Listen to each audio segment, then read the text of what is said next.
Love and peace to you. This is a verbal discourse on our Welt Ethos. My name is Peter Johansson Osisi, and I work with Arasona Ashram. And this is an introduction to some teachings from Hinduism regarding an additional principle of our Welt Ethos referred to as consensus. So, within Hinduism and the Bhagavad Gita specifically, there is an absence of a specific doctrine regarding a necessary political construct of governance within this temporal realm.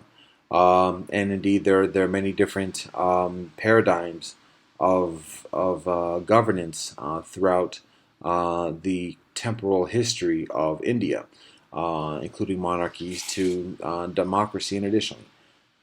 So there is a reference within the Bhagavad Gita and an affirmation of the caste system, and within this caste system there being Brahmins, the priestly caste, that officiate rituals and provide spiritual wisdom, as well as the Kshatriya, the warrior caste, the kings, the rulers, the political leaders, and then there's the Vaishyas and the Shudras, the business people and the workers, and then there's within the tradition of Hinduism the Dalit, the untouchables, and so there may be considered as this may be considered as an effective political construct within Hinduism,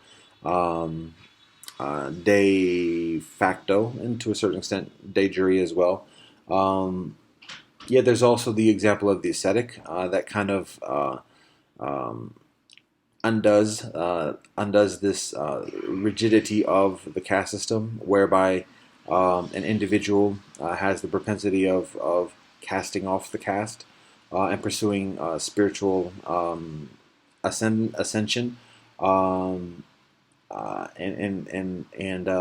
existing somewhat outside the caste system.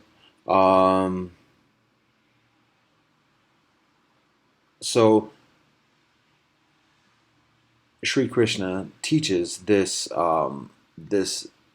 path of spiritual ascension without abrogating the caste system necessarily, but teaches this endeavor of pursuing spiritual transcendence. And Sri Krishna indeed provides the instruction of finding a spiritual teacher and dedicating oneself to that spiritual teacher. So therein is a political construct as well, and Sri Krishna also teaches that this progression of spiritual transcendence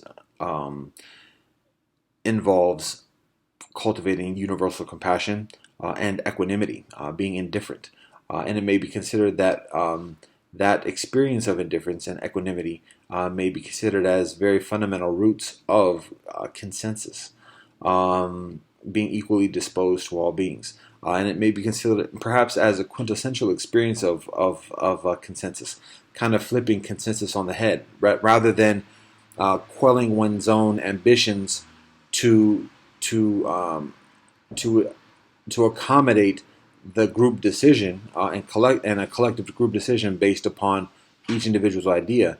It's a matter of this notion of equanimity and universal compassion may be considered as a process of including everyone's decisions, everyone's interests within one's own decision, and that decision of oneself being perhaps the reverse consensus of the individual, whereby everybody's interests are represented within the individual's decision and in the individual's regular thoughts, words, and deeds.